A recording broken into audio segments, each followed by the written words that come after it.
இந்த பதிவு தொழிலாளியாகவே இருக்கணுங்கிற கட்டாயம் இல்லை. தொழிலாளி நிச்சயமாக முதலாளியாக அவங்க பரம்பரையிலேயே அவங்க தலைமுறையிலேயே மாறலாம் அப்படிங்கிறதுக்கான பதிவு தான் இது. நான் தொழிலாளியாக இருக்கேன், நான் வேலைக்காரியாக இருக்கேன்னா காலம் முழுக்க நான் வேலைக்காரியாக இருக்கணுங்கிற கட்டாயம் கிடையவே கிடையாது. நான் அந்த செய்கிற தொழிலில் எந்த அளவுக்கு கமிட்மெண்ட்டாக இருக்கிறேன் அப்படிங்கிறத பொறுத்து தான் என்னோடய ஃப்யூச்சர் அடுத்த 5 வருஷம் கழித்து நான் எப்படி இருக்க போகிறேங்கிறது மாறும். அதற்குண்டான க்ளூஸ் அண்டு பரிகாரம் தான் இந்த பதிவாக இருக்க போகுது.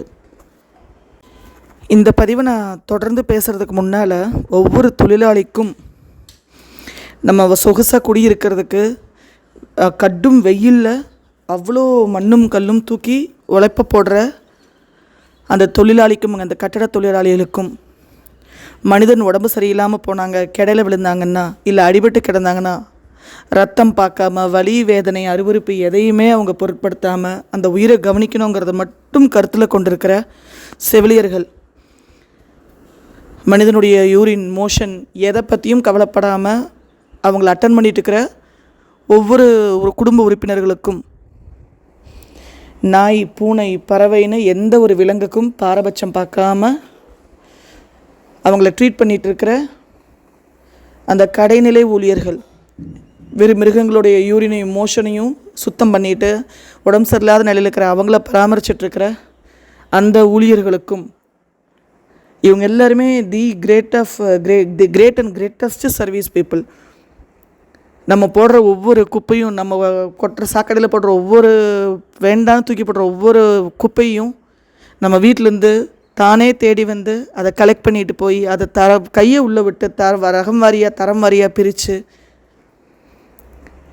அதை ப்ராப்பராக டிஸ்போஸ் பண்ணுற ஒவ்வொரு துப்புரவு தொழிலாளர்களுக்கும், நம்ம கழிவுகள்லாம் டிச்சில் தான் போகுதுன்னு தெரியும், நம்ம யூரினெல்லாம் டிச்சில் போகுது. ஆனால் அதெல்லாம் எந்த விதத்துலேயும் அருவருப்பு பார்க்காம அதை தன்னோட கடமையாக கை நீட்டி சம்பளம் வாங்குகிறோம், அதுக்கு நம்ம அது வேலை பண்ணி தான் ஆகணும் அப்படின்னு சொல்லிட்டு அங்கே கமிட் ஆகி அந்த இடத்துல வேலை பண்ணுற அந்த துப்புரவு தொழிலாளர்கள் இந்த மாதிரி நிலையிலிருந்து சர்வீஸ் பண்ணிட்டு இருக்கிற ஒவ்வொரு மனிதனுக்கும் அவங்க காலில் விழுந்து நன்றியை தெரிவித்து அதுக்கப்புறமா இந்த பதிவை நான் தொடர்றேன். இதில் நான் இந்த தொழிலை விட்டுட்டேன், அந்த தொழில் மேம் சமையல்காரங்கள்லாம் வேர்வையை சிந்தி இது பண்ணுறது இல்லையான இந்த மற்றவங்க செய்கிற இந்த தொழிலுக்கும் பியும் முத்திரால தொழிலுக்கும் குப்பையல்ற மலங்களையும் கழிவுகளையும் சுத்தம் பண்ணுற தொழிலுக்கும் நம்ம பண்ணுற தொழிலுக்கும் எவ்வளோ வித்தியாசம் இருக்குதுன்னு ஒவ்வொருத்தருக்குமே தெரியும். ஸோ இங்கேயும் ஒருத்தரை பார்த்து ஒருத்தரை பாராட்டுறாங்க, ஒருத்தரை அப்ரிஷியேட் பண்ணுறாங்கன்னு சொல்லி பொறாமைக்குள்ளே இறங்காதீங்க. போட்டி போடலாம், பொறாமைப்பட்டு ஒருத்தரை தாழ்த்தி பேசக்கூடாது. நமஸ்காரம், அஸ்ட்ரோ பிருந்தா, கோயம்புத்தூர்லேருந்து. இந்த பதிவு யாரை போய் அடையணும் அப்படின்னா, யாருக்கு இந்த பதிவு பொருந்தும் அப்படின்னா, தொழிலாளியாகவே இருந்து தொழிலாளியோட மகளாகவே பிறந்து முதலாளியாக மாற மாட்டோமா, நமக்கும் வாழ்க்கையில் ஒரு ஏற்றம் வராதா அப்படின்னு நினைக்கிறவங்களுக்கு மட்டும்தான் இந்த பதிவு. பிறக்கும்போதே முதலாளியாக பிறந்தவங்களுக்கும், முதலாளி பரம்பரைக்குள்ள குழந்தைகளாக பிறந்தவங்களுக்கும், முதலாளியான தாய் தகப்பனுக்கு குழந்தைகளாக பிறந்தவங்களுக்கும் இந்த பதிவு பொருந்தாது. இது எனக்கு பொருந்தும், என்னை பெற்ற என் தாய்க்கு பொருந்தும். நாங்கள்லாம் தொழிலாளியோட மகள் எங்கள் அம்மா, அந்த உழைப்பாளியோட மகள் நான். அப்போ நாங்கள்லாம் பிறக்கும்போது தொழிலாளி. 60 ரூபாய்க்கு சாந்தி கேஸில் தினக்கூலிக்கு ஃபவுண்ட்ரியில் வேலை பண்ணவ தான் நான் பாப்பம்பட்டி பிரிவில். 10 ரூபா லாபத்துக்கு சில்க் காட்டன் ப்ளவுஸை வடவழியில் கேட்டாலும் சரி, ஒண்டிப்புத்தூரில் கேட்டாலும் சரி, இதில் கேட்டாலும் சரி, நஞ்சுனாபுரத்தில் கேட்டாலும் சரி, கொண்டு போய் டிவிஎஸ் எக்ஸல் இல்லை, அதுக்கு அடுத்தது ஸ்கூட்டியில் ஏதோ ஒரு நம்பர் வரும், ஃபஸ்ட்டு ஸ்கூட்டி, பெப்பு கூட இல்லை, இஎஸ் ஏதோ அந்த மாதிரி கொண்டு போய் 10 ரூபா லாபத்துக்கு 15 ரூபா லாபத்துக்கு சில்க் காட்டன் ப்ளவுஸும் சுண்டலும் சக்கரை பொங்கலும் வீதியாக வீடாக போய் விற்பனை பண்ணிகிட்டு இருந்தவ தான் நானும். எல்லாருமே பிறக்கும்போது தொழிலாளியாக இருக்கிற எல்லாருமே சாகும்போதும் தொழிலாளியாகவே சாகணும் அப்படிங்கிற கட்டாயம் கிடையாது. ஒவ்வொருவருக்குள்ளேயும் முதலாளியாக மாறுவதற்குண்டான எல்லா தகுதியும், போராடி ஜெயிக்கிறதுக்கு உண்டான எல்லா எனர்ஜியும் ஒவ்வொரு உயிருக்குள்ளேயும் நம்மை படைத்த இறைவன் புகுத்தியிருப்பான். அது எப்படி காடுகளில் இருக்கிற மானுக்கும் முயலுக்கும் புலிக்கும் கரடிக்கும் மட்டும்தான், யானைக்கும் மட்டும்தான் சர்வைவல் இன்ஸ்டிங்க்ட் இருக்குமா? அவங்களுக்கு மட்டும்தான் எப்பேற்பட்ட கட்டத்தையும் தாண்டி வரக்கூடிய எனர்ஜியை கடவுள் கொடுத்துருப்பானா? மனுஷனுக்கு அதை படைச்சிருக்க மாட்டானா? குரங்குலேருந்து பிறந்தவன் தானே மனுஷன். குரங்குக்கு ஒரு சர்வைவல் இன்ஸ்டிங்க்ட் இருக்குது அப்படின்னா மனுஷனுக்குள்ளே இந்த சர்வைவல் இன்ஸ்டிங்க்டை கடவுள் கொடுத்துருக்கணும்ல. ஆனால் ஏன் மனிதன் அந்த சர்வைவல் இன்ஸ்டிங்க்டை மறந்தது? பேராசை. குரங்குக்கு தெரியும் அவ்வளோ பெரிய பெரிய மரங்களை ஏறி அவ்வளோ உயரங்களில் போய் பழங்களை பறித்து தின்னாதான் எனக்கு அந்த நேரம் சோறு. நான் கொஞ்சம் வளர்ந்துட்டாலே எங்கள் அம்மா என்னை தூக்கி அனுப்பிச்சி விட்ருவாங்க, தனியாக போய் பொழைச்சிக்கோன்னு சொல்லிடுவாங்க. பறவைக்கு தெரியும் நான் கொஞ்சம் வளர்ந்துட்டாலே எங்கள் அம்மா என்னை போய் உன்னோட சர்வைவல் நீ பார்த்துக்கோ, உனக்கு வேண்டியது நீ இப்போ எடுத்து சாப்பிட்டுக்கோன்னு சொல்லிடுவாங்கன்னு ஒவ்வொரு விலங்குகளுக்கும் தெரியும்.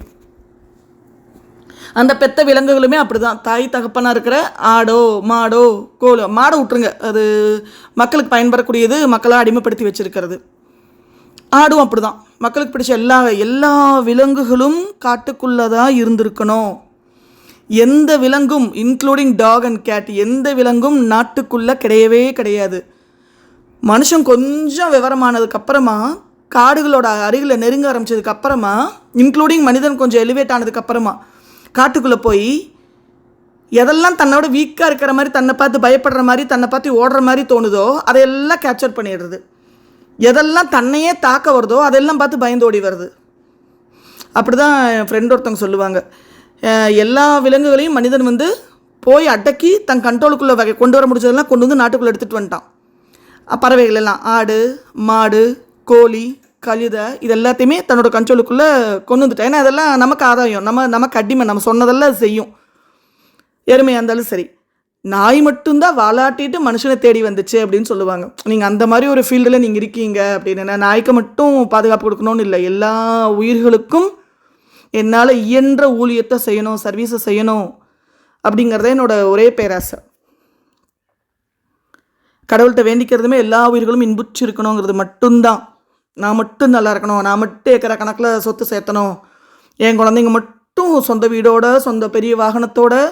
ஆமாம், நானும் சொந்த வீடு வாங்கிட்டேன், ஸ்கார்பியோ பிளாக், மாயோன் எந்த கடவுள் தெரியும்ல உங்களுக்கு? அந்த ஸ்கார்பியோட பேர் மாயோன்.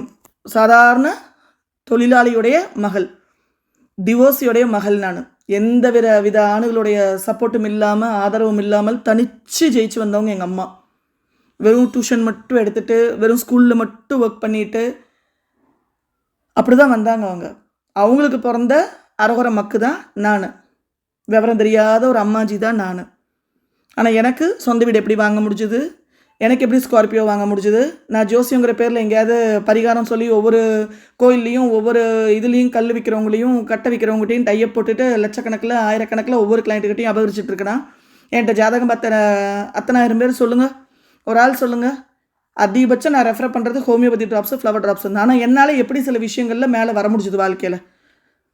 ஒரு டிவோர்ஸியோட மகளாக பிறந்து சக்ஸஸ்ஃபுல்லாக என்னால் இப்படி ஒரு பேக்ரவுண்டே இல்லாமல், ஒரு சென்ட்டு ஒரு காசு சென்ட்டு இடம் கிடையாது எங்கள் வீட்டில். இருக்கிற ஒரே 1.25 சென்ட்டுன்னு நினைக்கிறேன். 1998 சூலூரில் அந்த 1.25 சென்ட்டை விற்று 1.25 லட்ச ரூபாய்க்கு விற்று தான் எனக்கு கல்யாணத்துக்கே இப்போ எங்கள் அம்மாவால் அரேஞ்ச் பண்ண முடிஞ்சுது. எப்படி? அப்போ நான் எங்கே கொள்ளையடித்தேன்? யார் கழுத்தறுத்தேன்? யார் குடியை கெடுத்து நான் சம்பாதிக்க முடிஞ்சது? யாரை ஏமாற்றி யாருக்கு துரோகம் பண்ணி என்னால் சம்பாதிக்க முடிஞ்சது? யாரோட பணத்தை நான் அபகரித்து நான் இந்த நிலைமைக்கு வந்தேன்? நான் வெறும் உழைப்பு மட்டுமே. ஒவ்வொரு தொழிலாளியும் அன்கண்டிஷ்னலாக, ஏன் இந்த கதையெல்லாம் சொல்கிறேன்னா, சுயபுராணம் பாடுறதுக்கல்ல மக்களே, சுயபுராணம் பாடுறதுக்கல்ல. உங்களுக்கு ஒரு மோட்டிவேஷன் வரணுங்கிற ஒரே காரணத்துக்காக மட்டும்தான், உங்களுக்குள்ளே இருக்கிற நெருப்பை தூண்டி விடுறதுக்காக மட்டும்தானே தவிர என் புராணம் எனக்கு தேவையே இல்லை. கடவுள் நினச்சாருன்னா அங்கே ஒரு செகண்டு சொடக்கு போட்டாங்கன்னா இங்கே நான் ஆஃப் ஆயிடுவேன். நான் இன்னைக்கு நேற்று இல்லை, 3 வருஷம் முன்னால் 4 வருஷம் முன்னாலே வீடியோஸ்லேயே சொல்லியிருக்கேன். அங்கே பவர் ஆஃப் ஆச்சுன்னா இங்கே நான் ஆஃப் ஆகியே ஆகணும். நான் அப்படிங்கிறது அங்கே அவங்க ஆண்மொழி வச்சுருக்கிற வரைக்கும் தான். மீனம்மா, அங்கே நான் அப்படிங்கிற பட்டனை ஆஃப் பண்ணிட்டாங்கன்னா அங்கே சமையல்காரி பிருந்தாவும் தோற்றுருவா, ஹிந்தி டீச்சர் பிருந்தாவும் கிடையாது, சில்க் காட்டன் ப்ளவுஸ் வித் பிருந்தாவும் கிடையாது, இன்றைக்கி இந்த அஸ்ட்ரோ பிருந்தாவும் கிடையாது. பூஜ்ஜியம், ஸ்டார்ட் ஃப்ரம் ஸ்க்ராச் அப்படின்னு தூக்கி பந்தாடிடும் பிரபஞ்சம் நம்மளை. என்கிட்ட இருக்கிற ஒரே நம்பிக்கை செய்கிற தொழில் எதாக இருந்தாலுமே கௌரவம் பார்க்க மாட்டேன். Utmost commitment. ஒரு டிச்சு கழுவுனா கூட, டிச்சை நான் கூட்டினா கூட அந்த நிலைமை எனக்கு வரலாம், வராமல் போவே முடியாது. இப்போ நான் என்னெல்லாம் போன ஜென்மத்தில் நான் நல்ல கர்மா பண்ணிக்கணும் அதெல்லாம் இந்த ஜென்மத்தில் அனுபவிக்கிறேன். என்னெல்லாம் கெட்ட கர்மா நான் பண்ணிட்டு வந்தேனோ அதையும் இந்த ஜென்மத்தில் நான் அனுபவிச்சு தான் ஆகணும். எனக்கு பதில் என் குழந்தைங்க அனுபவிக்க முடியாதுல்ல.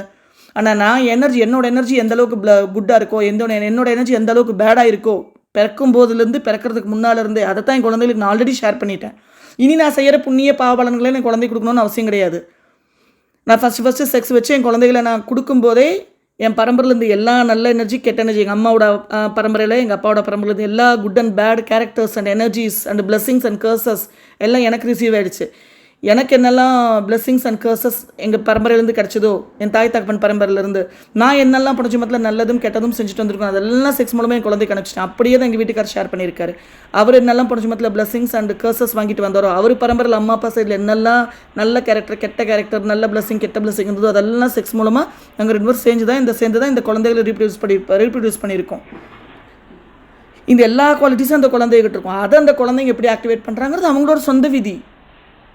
இதில் நான் எதுவுமே உள்ளே போய் நான் புண்ணிய பலங்களாம் சேர்த்து என் குழந்தைக்கு நான் ஷேர் பண்ணவே முடியாது. ஆல்ரெடி செக்ஸ் வைக்கும்போது ஷேர் பண்ணியாச்சு, ரீப்ரொடக்ஷன் பண்ணும்போது ஷேர் பண்ணியாச்சு. இனி அவங்க எங்கள் 2 பேர் பரம்பரையிலேருந்து என்னெல்லாம் பிளெஸிங்ஸ் கர்சஸ் எல்லாம் வந்துச்சோ, அவங்க போன ஜென்மத்தில் என்னெல்லாம் பிளெஸிங்ஸ் எல்லாம் கர்சஸ் பண்ணாங்களோ அதை தான் 2 பேரும் அனுபவிக்க போகிறாங்க.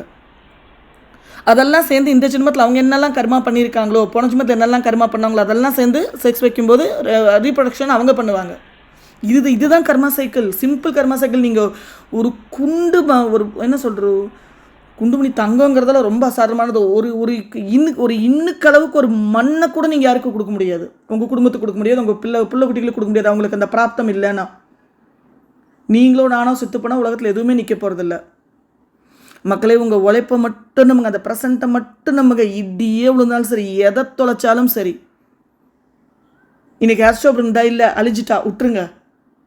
நான் நாளைக்கு டிச்சு கூட்ட போயிடுவேன், பக்கெட் எடுத்து வண்டி கழுவு போயிடுவேன், இப்போ 4 வீட்டில் 10 பாத்திரம் தேய்க்க போயிடுவேன். ஆனால் அங்கேயும் நான் பெஸ்ட்டாக பர்ஃபார்ம் பண்ணுவேன். எந்த அருவருப்பும் பார்க்க மாட்டேன், எந்த கௌரவமும் எனக்கு கிடையாது. என்னை விட பெஸ்ட்டாக அந்த பாத்திரத்தை யாரும் தேய்க்க முடியாது, என்னை விட பெஸ்ட்டாக அந்த வண்டி யாரும் துடைக்க முடியாது, என்னை விட பெஸ்ட்டாக அந்த டிச்சை யாரும் கூட்ட முடியாது, என்னை விட பெஸ்ட்டாக பாத்ரூம் கழுவி பிஎல்இ மூத்திரத்தை துடைக்க முடியாது. இந்த பவுண்டே நான் அந்த டாகோட நம்ம ஷெல்டரே நான் வேலை பண்ணுறேன். அந்த ஷெல்டரில் யாமி ஃபவுண்டேஷனில் நான் வேலை பண்ணிகிட்ருக்கேன்னு வச்சுக்கோங்க. நான் பவுண்டு க்ளீன் பண்ணுற பொறுப்பு எனக்கு இருக்குது. அங்கே இருக்கிற டாக்ஸோட பூனையோட பியும் முத்துறத்து என்ன ஆளணுன்னா என்னை போல் பெஸ்ட்டு அங்கே இது சொல்லுவாங்கல்ல, போகும்போது இப்படி லபக்குன்னு இப்படி அள்ளிடுவேன். நான் அப்படியே வச்சு அள்ளிக்கொண்டு அப்படியே டஸ்ட்பினில் போட்டு வந்துடுவேன். அதை நானே கொண்டு போய் த்ராஷ் பண்ண முடியும், மண்ணை போட்டு புதைச்சி வர முடியும், அதை உரமாக கன்வெர்ட் பண்ண முடியும், பயோ ஃபர்டிலைசர் என்னால் மாற்ற முடியும். அதை விட பெஸ்ட்டாக நான் பெர்ஃபார்ம் பண்ணுவேன், இந்த அஷ்டபிருந்தா விட பெஸ்ட்டாக. ஆனால் என்ன பண்ணுறது, எனக்கு கடன் வாங்கிட்டேன், கார் வாங்கிட்டேன், வீட்டு கடன், கார் கடன் இருக்குது. இன்னும் பேராசை, எனக்கு நாய்களுக்கெல்லாம் ஒரு பெரிய சாங்சுரி கோயம்புத்தூரில் ஆரம்பிக்கணும்னு ஒரு ஆசை இருக்குது. அதுக்கெல்லாம் டப்பு வேணும். நான் அஷ்டபிருந்தாவாக தான் இருந்தாகணும் இறைவன் பண்ணிச்சிருக்கிற வரைக்கும். அப்படி வேணால் முழு நேரமாக நான் ஜீவகாருண்யத்தில் மக்களுக்கும் மிருகங்களுக்கும் ஊழியம்னா நான் போயிடுவேன். அங்கே அவங்களுக்கு போடுற பிச்சையிலேயே ஒரு நேரம் சோறு எனக்கு கிடைக்காம போயிருமா, நான் அந்த உரிமை கூட எனக்கு இல்லாமல் போயிருமா என்ன? 3 நேரம் ஜம்முன்னு சாப்பிட்டு பளபளன்னு அந்த இடத்த வச்சுக்கிட்டு எல்லா ஊர்களுக்கும் என்னால் சேவை செஞ்சு ஜாலியாக போயிடுவேன். கடன் வாங்கி வச்சுட்டேன், என்ன பேராசை இருக்கேன், எனக்கு சாங்சுரி கட்டணும்னு. அந்த நாள் தான் இங்கே இருக்கேன் நான். என் கோலெல்லாம் வேறு ரஜமா. ஸோ ஒவ்வொரு தொழிலாளியும் முதலாளியாக 100% மாற முடியும். ஆனால் அதுக்கு வேண்டிய முக்கியமான குவாலிஃபிகேஷன், ரொம்ப ரொம்ப ரொம்ப முக்கியமான குவாலிஃபிகேஷன், அசிங்கமும் அருவருப்பும் பார்க்காம இருக்கிறது, ஈகோ பார்க்காம இருக்கிறது. எங்கூட 100 பேர் வேலை பண்ணாலும் சரி, 1000 பேர் வேலை பண்ணாலும் சரி, இவங்க 1000 பேரை விட 1001 நான் பெஸ்ட்டாக பெர்ஃபார்ம் பண்ணுவேன். அங்கே போட்டி இருக்கணும். என்ன விட அவன் நல்லா பண்ணுறானே, அவனை கெடுத்துட்ருமே, அவன் பேரை கெடுத்துருமே, அவனை பற்றி தப்பாக பரப்பி விடுமேன்னு கிடையாது. நான் அந்த மாதிரி வேலை இது வரைக்கும் செஞ்சதில்லை, எந்த ஃபீல்டுலையுமே நான் செஞ்சது கிடையாது. என்னோடய எந்த ஃபீல்டுலையுமே, சமையல்காரியாக இருந்த ஃபீல்டுலையும் சரி, சில்க் காட்டன் ப்ளவுஸ் வித்த ஃபீல்டுலேயும் சரி, ஹிந்தி டீச்சராக அந்த ஃபீல்டுலேயும் சரி, அஸ்ட்ராலஜியில் இன்றைக்கி உட்காந்துருக்குற இந்த ஃபீல்டுலேயும் சரி, ஒருத்தரை டார்கெட்டை வச்சு அவங்களோட பெஸ்ட்டாக பர்ஃபார்ம் பண்ணணும்னு நினைப்பேன். எந்த ஃபீல்டாக இருந்தாலும் சரி, அவங்கள பற்றி அவதூறு பரப்பி அவங்கள கீழே இறக்கி அவங்கள இல்லாமல் பண்ணி அந்த இடத்துல நான் சப்பையாக இருந்து பேர் வாங்கணும்னு நினைக்க மாட்டேன். என் பர்ஃபார்மன்ஸ் பேசும். நான் கூட்டுன மாதிரி இருக்கும், நான் தொடச்ச மாதிரி இருக்கும், நான் தூசு தட்டுன மாதிரி இருக்கும், நான் சமைச்ச மாதிரி இருக்கும். மறக்கக்கூடாது. பார்க்குறவங்க, சம்பளம் கொடுக்குறவங்க அதை மறக்கக்கூடாது. அந்த மாதிரி ஒரு இம்பேக்டை நான் நிற்கிற இடத்துல பதிப்பேன். என்னை சுற்றி எவ்வளோ கான்ஸ்பிரசி நடந்தாலும் சரி, எவ்வளோ சதித்திட்டங்கள் என்னை சுற்றி நடந்தாலும் சரி, என்னோடய பெர்ஃபார்மன்ஸ் அங்கே பெஸ்ட்டாக தெரியும்.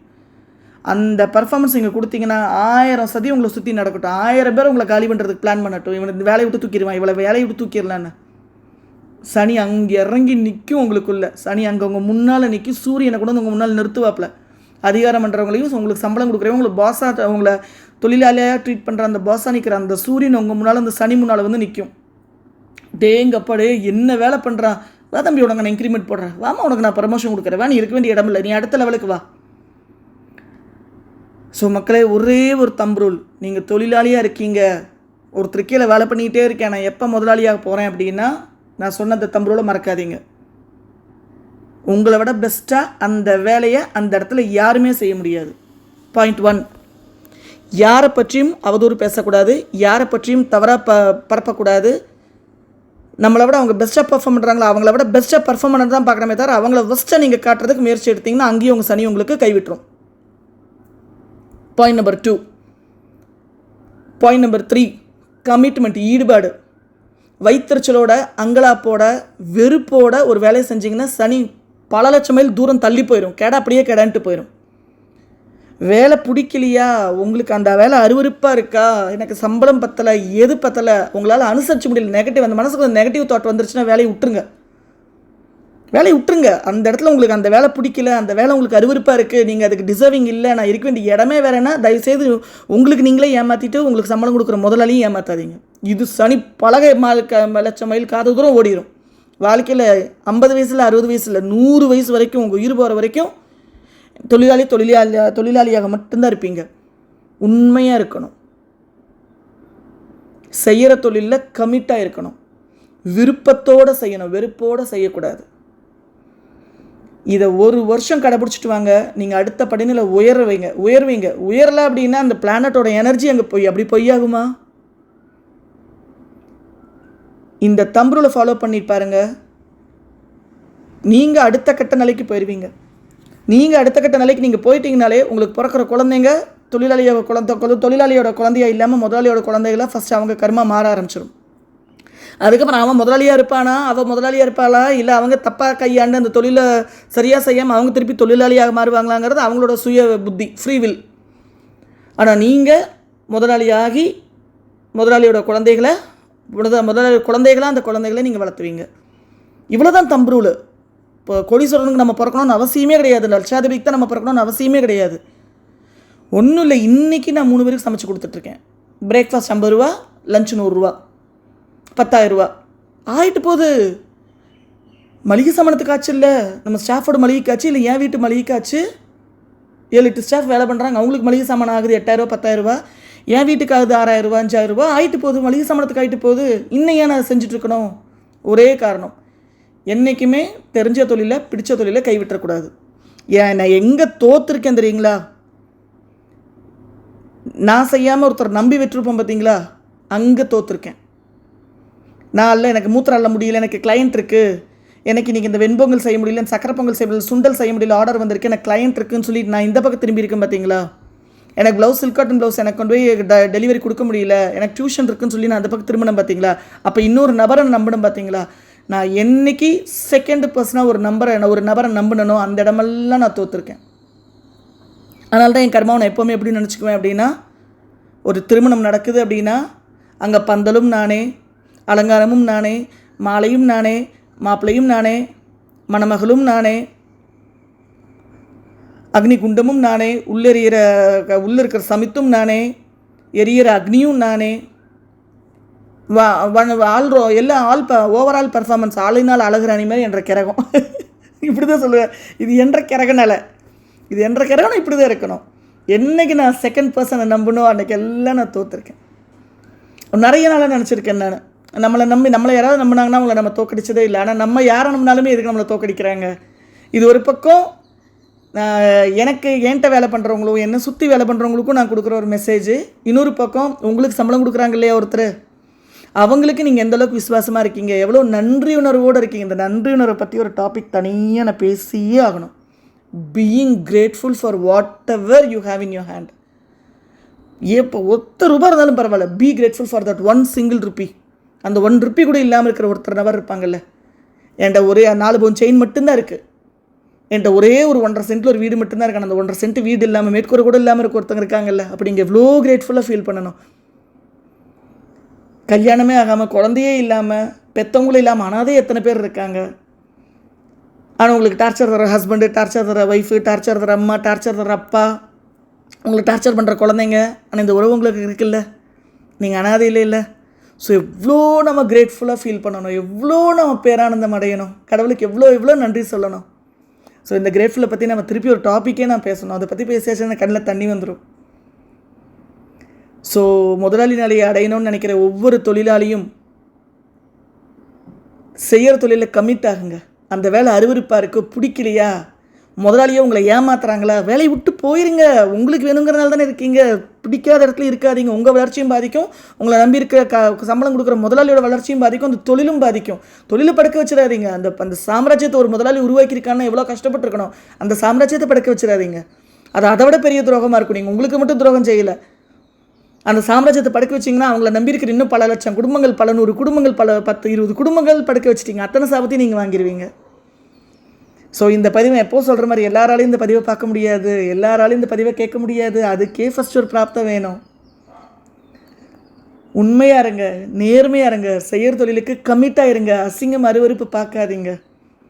இறைவன் உங்களை அப்படியே மேலே கொண்டு வருவான். காலம் முழுக்க தொழிலாளியாகவே இருந்துட மாட்டீங்க. நீங்கள் நம்புங்க. நிறைய பேசிட்டேன், சுயபுரான வேறு நிறைய பாடிட்டேன். நான் ரொம்ப பேசியிருந்தேன்னு மன்னிச்சுக்கோங்க. எல்லா உயிர்களும் இன்புற்று வாழ்க, கொல்லா விரதம் குவளையம் எங்கு மோங்குக. May the universe shower abundance upon you. தொண்டை தழும்புது அப்படியே. May the universe shower abundance upon you and your family members. Grow more in always and grow more compassionate. Universe always has your back.